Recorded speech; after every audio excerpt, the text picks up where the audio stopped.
పిల్లలు మీ అందరికి అర్థమైందా లేక? ఫస్ట్ ప్రదేశము తేదీ. ప్రదేశం అన్నప్పుడు మనం ఉన్న ప్రదేశం రాయాలి. తేదీ అన్నప్పుడు ఎప్పుడైతే రాస్తున్నామో ఆ తేదీ రాయాలి.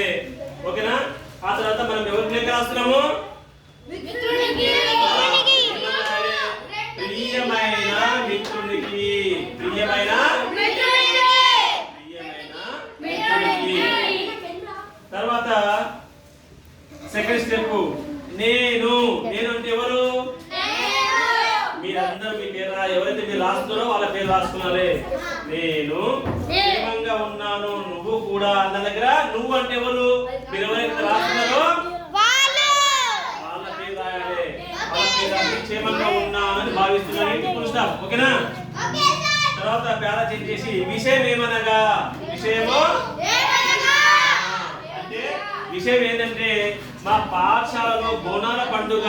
మా పాఠశాలలో బోనాల పండుగ మా పాఠశాల విద్యార్థులు అందరం కలిసి జరుపుకున్నాము కదా. ఈ పండుగలో ఏ పండుగ ఇది? ఈ పండుగ ఏ పండుగ?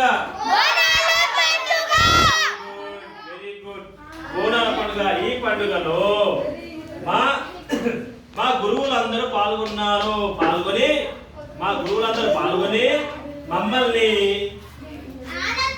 ఆనందపరిచినారు. పండుగ మంచిగా జరుపుకున్నాము. పండుగ మంచిగా జరుపుకున్నాము.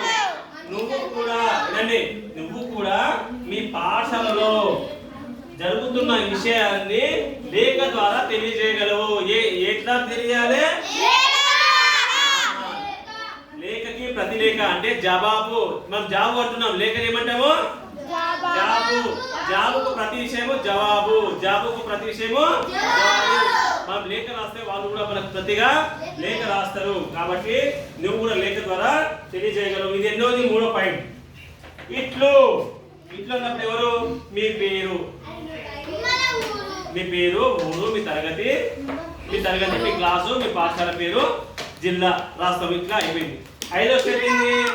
ఎవరికి పంపిస్తున్నామో వాళ్ళ పేరు, వాళ్ళ చిరునామా రాస్తాం. మీకు అర్థమైందా బట్టి అందరికి లేక ఎన్ని